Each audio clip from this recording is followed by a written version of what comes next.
I know you thought about it once and then you probably thought about it twice. You don't think about it enough. How does the gasoline get into the gasoline tank? How does the grocery store get filled with milk? How do the things that we count on every day of our lives that we just take for granted, how do those things happen? Truck drivers, logistics, shipping. It's a whole world. It's not easy, but it's on purpose. It's under pressure. And we're going to talk about that next. Grace Silva of KAG, Keenan Advantage Group, next.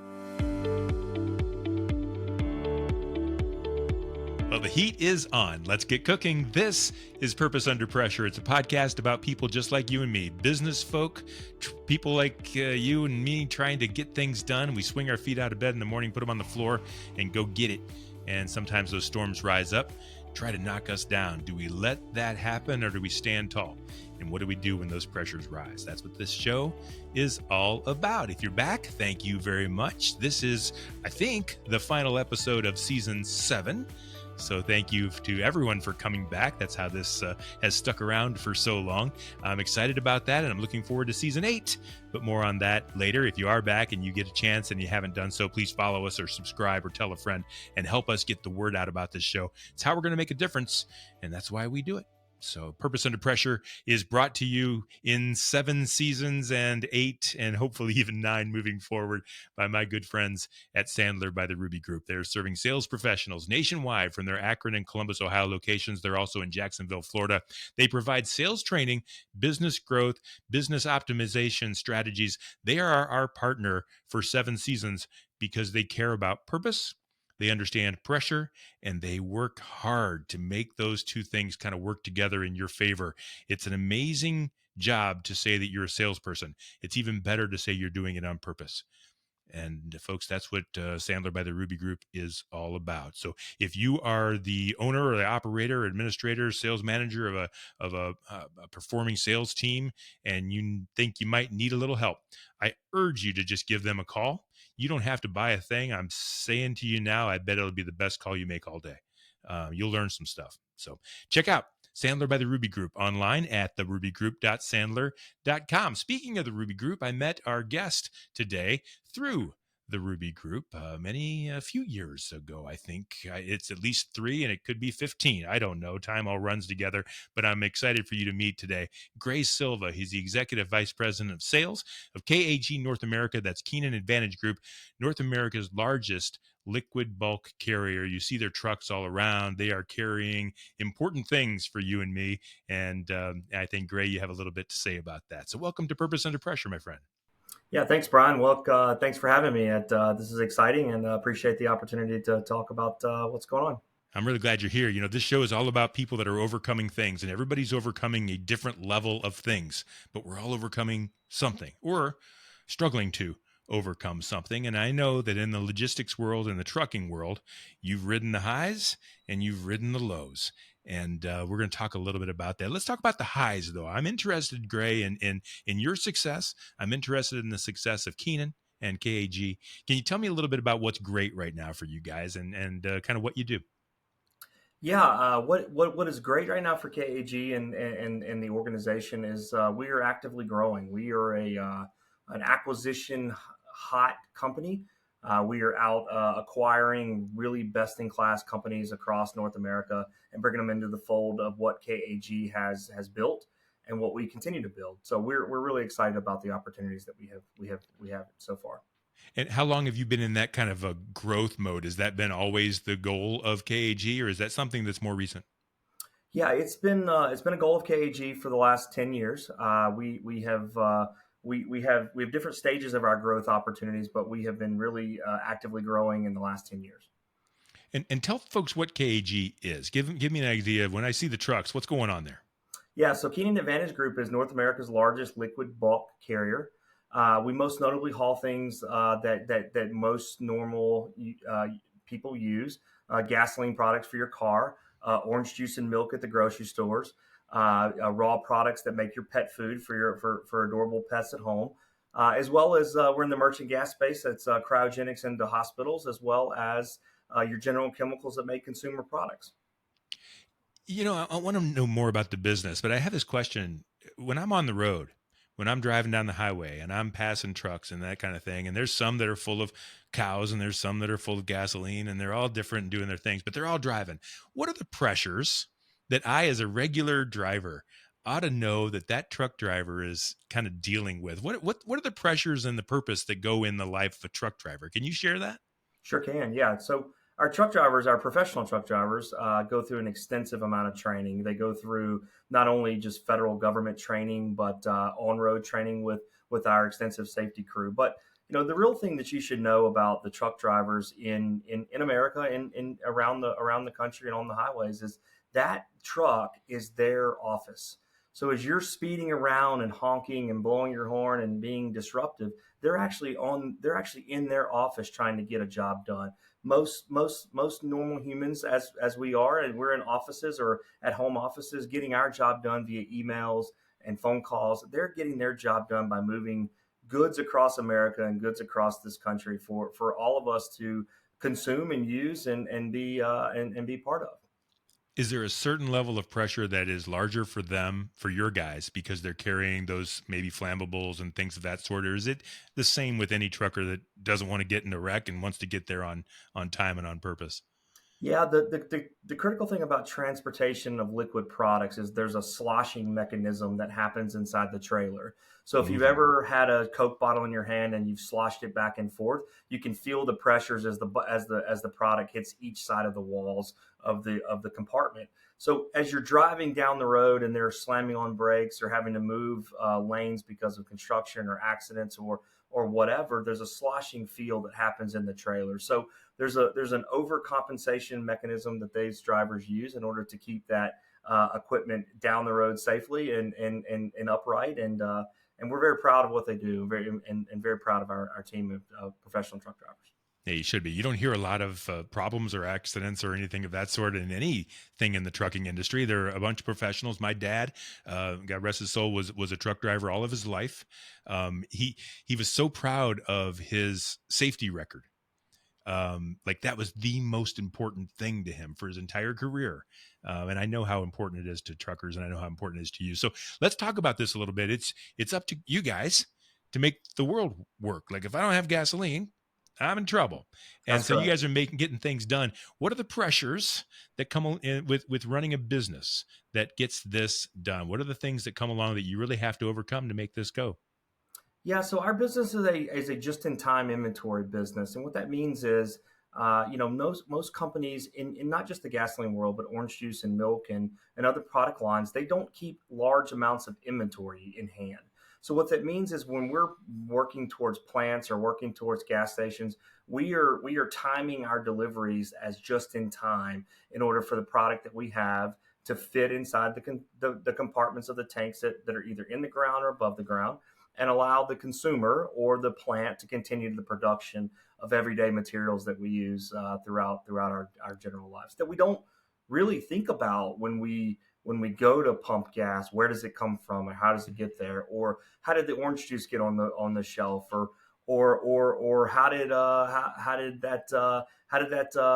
oxygen get pumped through a hospital? It just normal day-to-day stuff that a truck driver and trucking industry in general is fascinating. It makes the world go around. It really does. So, what are the pressures that come along with your job and with running your in the sales and the vice president role of KAG and Keenan Group? What are the pressures that have come that you've overcome or that are still there that people just kind of don't realize that you're dealing with? Yeah, the day-to-day pressures are just keeping our customers, which are the customers who we deal with, keeping them happy from a standpoint of inventory levels and pricing levels at a constant, but also looking out and looking at our extended customer, who is the consumer of the products. Again, most consumers of the product don't know where trucking, how the product got there, but they don't really care when it's not on the shelf or it's not in the tank at the gas station and they have to go to another place. So it's really taking the pressures are really making sure that our direct customer is also being able to market and support our indirect customer, which is the public. And when the public is unhappy, we see that those pressures come back towards the trucking space through our customers, and we have to really make sure that we're on top of that. And I think, give me some examples of the things that can happen that you have to overcome. I think I know this much, which makes me just dangerous. But I think during COVID, we all remember that, things blew up for the logistics world. Like there was so much work that you had to do to kind of get things running and keep things moving, and it was a whole different world. And then I think as the economy switched, and you know more about this than me, hasn't it slowed down and made it very difficult in logistics? Can you explain those issues that you're kind of going through? Yeah, so during COVID or at the start of COVID, there was a couple of factors that changed logistics forever. The first factor was most of the world went to a remote office mentality or a work from home policy. Well, that right there creates a downward spiral on gasoline sales and consumptions throughout the US. So our energy division lost almost 40% of their volume overnight. So Wow. we had that problem and that pressure basically immediately, where 40% of our truck drivers and our dispatchers and our mechanics and our people that worked in our energy division, we had to find something else to do with them. And we were unknown and uncertain about how long that would last. So that was the one of the problems that happened in our company. The other problem is some of our divisions ramped up. Our oxygen intake into hospitals ramped up. We were in what the industry calls a force majeure, an economic or an unknown situation that creates pressure on transportation. We had to move additional truck drivers and trucks into space in order to support oxygen delivers. We were getting escorted by police officers into hospitals in order to get oxygen off and support hospitals from running out of the critical component of COVID patients as we were fighting this battle. On the flip side, consumer spending changed. The work from home policy or a process and program, really drove people to eat more at home. So grocery stores became a lot hectic. Orange juice and milk and toilet paper and your general stuff that consumers use became hot commodities, so to speak, and as well as just the sanitizing components to keep everybody healthy. So there was ebbs and flows of our business. One side of our business dropped 40%, and we had to figure out what the pressures in order to not only maintain that fleet of drivers and people to keep them moving and not to have layoffs or et cetera. But on the other hand, we had to figure out a way in order to support the trucking and consumer spending industry in product lines that we weren't doing before. It was really a cool story. We virtually overnight, we have never hauled a box van, which is your typical distribution van that you see going into your grocery stores or your convenience or your super Walmarts, et cetera, delivering dry goods and dry package. And basically overnight, we were able to secure some contracts. My team went out and found some customers, secured some contracts, and we started moving dry van goods to help support the industry, but also to help support drivers that needed work in our company as well. And so as you got over that hurdle, then what happened? Has it gone back to normal, or have some of those changes affected real change happening today? And then I want to find out what's going on in today's economy, because I know no one knows it better than logistics folks. That's So right. I'm interested in those two things. Yeah, for a period of time, consumer spending and consumer confidence was down. So trucking was a bit soft, and then the ramp back out of the back half of COVID. So middle 2021, you saw the economy open up. You saw kind of the frustration levels of Americans and Canadians to not want to be locked down, to want to move around the country. So we saw spikes in gasoline demands, which at the time, gasoline refineries had shuttered their production to 20 or 30% down based on just where consumption of sales was. So to ramp back to normal day to day levels took a bit of time. So we had Hmm. capacity issues, we had supply issues. So 21 and all of 2022, we saw the world and the economy just kind of flourish, and it really jumped up. And trucking became very tough. Consumer spending was high, which continues to stay a bit higher than it was pre-COVID. And goods to move goods were harder to do because we were trying to get the goods in from all over the world. You saw 2023 goods started to become a little more abundant. We were able to get more in from manufacturing overseas. The shipping vessels were on time, and you saw the economy. While it didn't slow, it consumer spending just leveled off, and trucking became a bit easier because you had a bit more capacity in the market based on just where consumer spending is. 2023, 2024, we saw consumer spending kind of flatline, and we've seen the trucking capacity, level itself out to a point where we're a little bit oversold in the marketplace, and there's a bit more capacity than there was in 2021 and 2022. Is that much change in that kind of a time? I mean, you're nailing year by year by year. Has that been typical, or is that really recent? Yeah, the 15 years that I've been in trucking, I have not seen a 4 year span like Wow. we have seen in the last since 2021. It is or really since basically this time in 2022. I'm sorry, 2020.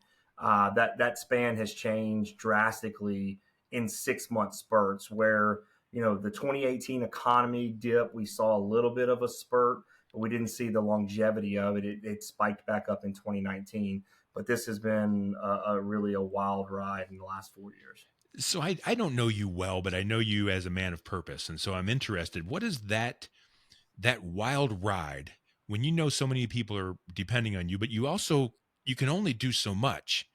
What does that do to a Gray Silva? What do you take home with you at night as you try to make sure you're doing the right thing in your workplace?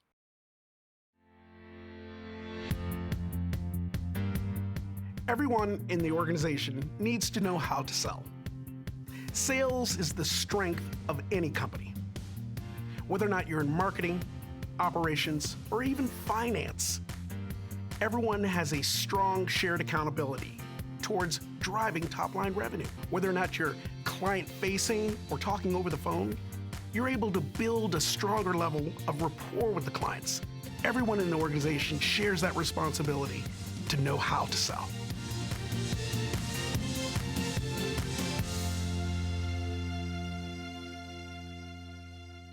What does that do to a Gray Silva? What do you take home with you at night as you try to make sure you're doing the right thing in your workplace?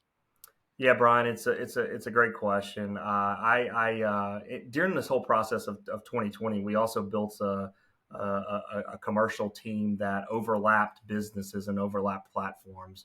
So in the midst of trying to support a business to stay afloat and to grow based on what our shareholders and our board wants, we were onboarding and changing the whole structure of a commercial group. So pressures have been high. It's fun though. It's taxing, but at the same time, I enjoy the lights on and the ability to have the last at bat with the ability to score the winning run. So I've always thrived, and I've always thought that's kind of one of my purposes is to be here to pick up the pieces and to help support where I can. Yeah, and I know you're doing that. How has things changed with employment? I know for a long time there was hard to find truck drivers to take care of all the excess, the logistics, and things of that sort, and things have changed for them as well. So, how's that going for you guys? Yeah, so truck drivers are still very hard to come by, but because the economy is a bit softer and transportation's a bit softer, you have a little more capacity. Truck drivers are a little more abundant, just based on that. But their average truck driver age is creeping into the mid 50s in the U.S. Is it really? It really is. We are not doing a good job of advertising in the public, and I wouldn't say from the transportation sector. The transportation sector is doing everything we can, but we're not doing a good job of advertising to our younger folks that being a truck driver is not a bad industry. It is a very hardworking, blue collar, as you mentioned, your dad truck driving, Absolutely. very blue collared Yep. industry that is produces very quality, good people, and it's got a ton of quality, good people in it, and wants to be helpful, and it's going to be here for a long time. It just we don't do a good job as society to explain that trucking is safe. First off, it produces good, hardworking people. And it's a good way to earn a great living in this country. Let's talk a little bit. What can you tell me about tariffs? So is that going to affect your industry specifically? And if so, how and why and if and could and who knows what's going on, right? Yeah, watching a little bit today, obviously on the tariffs, but I'm trying not to watch anything. I'm just asking people like you that know for sure. that's right. That's right. I don't know for sure, and I'm not sure anybody knows for sure. But tariffs will have an effect in transportation. They'll have an effect in everybody's lives in some form or fashion. Most notably, that we're seeing right now is tariffs on steel and aluminum. Steel and aluminum are our driving factors of most of our trailer components and trailer builds. And then the tariffs on auto parts, which is also trucking parts. That's going to hold kind of a big focal point for us as we go through the year. So we do see those particular tariffs hurting our business, our transportation business. It's too soon to understand how tariffs will affect our customers and their movement of products across the board. And we ship into Canada, and Canada ships in the U.S. We have a trucking company that we own in Canada that we move product back and forth on a day-to-day basis. So still unsure on that. Yeah, you know Mike Jones Yeah. better than I, and I know him pretty well. And he taught me this phrase. He said, "Do the next right thing." And I think anytime you don't know what's going to happen, how it's going to affect you, really, what the next day looks like, when you have a decision to make, you do the next right thing. And I imagine that you're doing that. I'm interested, that whole COVID inspired last 3 or 4 or 5 years of rapid change. What have you learned the most that you're able to use moving forward for Keenan Advantage Group to help make sure that you stay on top of things moving forward? Yeah, I think the biggest thing that we have learned from an organization and from what I've learned is just as that phrase says, do the next right thing. It's have an approach and do the right things when it comes to hard conversations. This has not been an easy, situation for any of us. But if we have a hard conversation that's full of honesty and compassion, and we're approaching it the right way from our organization to our customer and listening to our customers back to our organization, and we're fighting for the people inside of our own organization, then we've done the right thing. We can go home at night and we can feel good about what we've done, and we placed our people in the safest, most profitable piece of business they can be in, and we do the right thing. And I think that's what we have learned as an organization. That's what I have taught, and what I've learned from a commercial standpoint, and hopefully I'm teaching that to my commercial team, is that having a hard conversation is okay. And you wear it on your sleeve as a badge of honor and a little bit of emotions, but it's okay to have that hard conversation if you're doing it the right way. This conversation reminds me of almost every conversation I have with small business owners. Now, Keenan is not considered a small business, but yet you're talking about doing things the right way and purpose and taking care of your guys. I mean, is it really different? Do you think you're on this big national, international, huge, and there's some mom and pops out there that are struggling too. Is it the same? It's just on a different level? It is. It Is is. it really? And we might have a scale and a size that makes us a large company, but we interact and we work as a single trucking operational company. I was just having this conversation with customers, and while our scale and our size can be beneficial, it's also can be a detriment to us as well if we're not using our personal skills and just having the one-on-one hard conversations and good conversations. And that's a real big focal point, is to make sure that don't allow our size to make us unapproachable. Make sure we're approachable to the public, to our people internally, and to our customer base as well. That's a really great message. Now you're in charge of sales, and I'm going That's to right. give you a chance to let people give you a call. But why would someone reach out to you right now? What kind of person would you like to reach out? And or is it anybody that has a question? But what might they need to know that you might be able to help them with? And I'd like you to give their contact information. Yeah, I'm available. I enjoy talking to people that don't know about trucking and don't know about the trucking industry. The public. I'm a big advocate of the public understanding what we do, right? Just like we talked about the truck driver being at his or her office as we're riding down the road. I'm a big proponent of advertising that story. Um, if you're looking to do business with KAG, look to do business with a very high integrity company, a very good quality service company who will add technology advancements and good hard people. But we're not always going to be your cheapest. We're going to give you a different level of understanding of how we do things versus just being a price point for you and your organization. And what kind of businesses would those be, to help me understand? Like, what kind of businesses need liquid hauling? Groceries? It's not grocery store, is it? Well, it would be the grocery stores who have bottling plants Okay, for milk or juice, I see. or oils. Any of your olive oils or your palm oils. We call them exotic oils. We haul a lot of oils there. Hmm, We haul candle wax to candle wax manufacturers. really? So it would be anything that goes into a liquid bulk. Your food grade side, your chemical, consumer goods product side. As well as gas station owners or truck stop owners that need their liquid products moved into their facility. And the website will get them to you. Is that the best way to reach out, or how That's right. would you suggest Yep. that? Yep.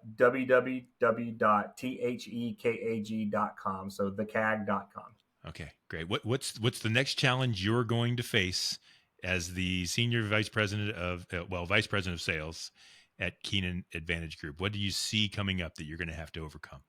Yeah, the next challenges we're going to have to overcome is continuing to develop and grow people internally, talent specifically Yeah. on my team. But that's an internal challenge that we have is the growth of our organization and leaving the next group of people in the right spot to be successful. And from an external side, the growth and challenges is going to be just what the market is going to give us from a standpoint of consumer spending. How are we gonna get through this from a North America or a world economy standpoint, and where does our trust go from a spending and economic standpoint there? I love that, folks. You just heard it. We talked about that a little bit. What's the difference between a major mega company and a small mom and pop? And the last word we just used was trust. And I think when you're dealing with a company like that, it counts on those things.